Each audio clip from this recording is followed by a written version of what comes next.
Siyempre, mag-unbox tayo. Ang laki ng parcel ko, guys. Tignan mo. Nakalimutan ko kung ano to. And naalala ko, meron nga palang padala sa akin si Shigetsu. And ito, i-unbox natin. Ang tindi ng pagkakabalot nila. Doble-doble. Grabe. Ano ba to? Sige.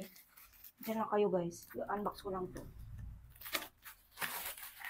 I love it. Alam niyo ba, guys, na gustong-gusto ko talaga yung produkto ng Shigetsu kasi ang tibay. Ano, mapagkakatiwalaan sila dahil hindi naman kasi Pilipino yung mga yan. Grabe. Ayan. Yung mga malalaking company na nagpapadala sa akin, guys, like Mosboom, Shigetsu, Sazia, ano pa ba? Nalimutan ko na yung iba. Ayan, kasi yun, mga malalaking company po talaga. OMG, ito na yung isa, guys. Ayan. Ganda na lalagyan. Ayan. OMG. Hirapan ako magbukas dahil sakit ito. And tada! Oh guys, may paper bag po silang ganyan. Pati paper bag matibay. And eto na talaga. OMG. Malaki siya, guys. Na-excite ako. Bilisan mo. Yan. Ayan siya, guys. Messenger bag. Tama ba yun? Basta yun na yun. Ang ganda, guys. Tignan nyo naman. Oh, tignan nyo yung quality. Oh. Ouch. Guys, napakaganda. And syempre, ito pang isa. May isa pa. Ito yung pinakagusto ko. Ayan. Kasi backpack. Ito siya. Shoulder bag yung isa. Ito. Gusto ko itong backpack para pag umalis ako, meron akong lagay ng mga tools ko.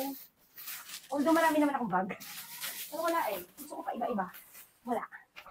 Kumihilig tayo sa bag. Oh, ayan. May pa-paper bag sila. And,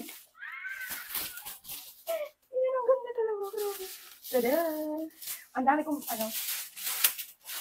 guys, I super love it. OMG. Ang ganda niya. Tignan niyo sa hawakan pa lang. And tignan niyo naman yun. Uy.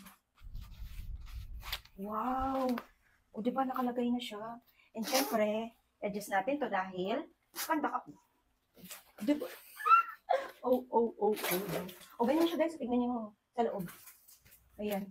Grabe. Alam niyo ba, guys, pag binili, ayan pa.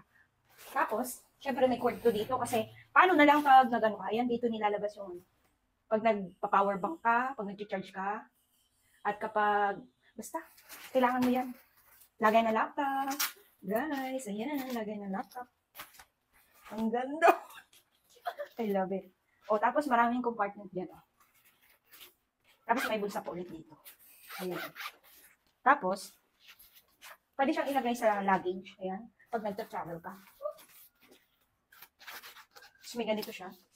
Grabe, 3 yung compartment niya, guys. Tapos may mga bulsa pa sa ilalim. Tama to sa akin. Ito pa yung maganda, guys. Kasi, na-adjust pala to dito. Napapalaan. Ang tawag doon? Napapalaki pa siya. Look! Oh, ayan. Na-adjust pa pala siya. So, ganyan siya kalapad ngayon. Akala ko, maliit lang. Na-adjust siya. O, ayan, tignan nyo. Ayan. I love it. Oh, diba? Ang ganda. Ay, guys. Grabe. Napakaganda niya. Ang tibay pati, guys.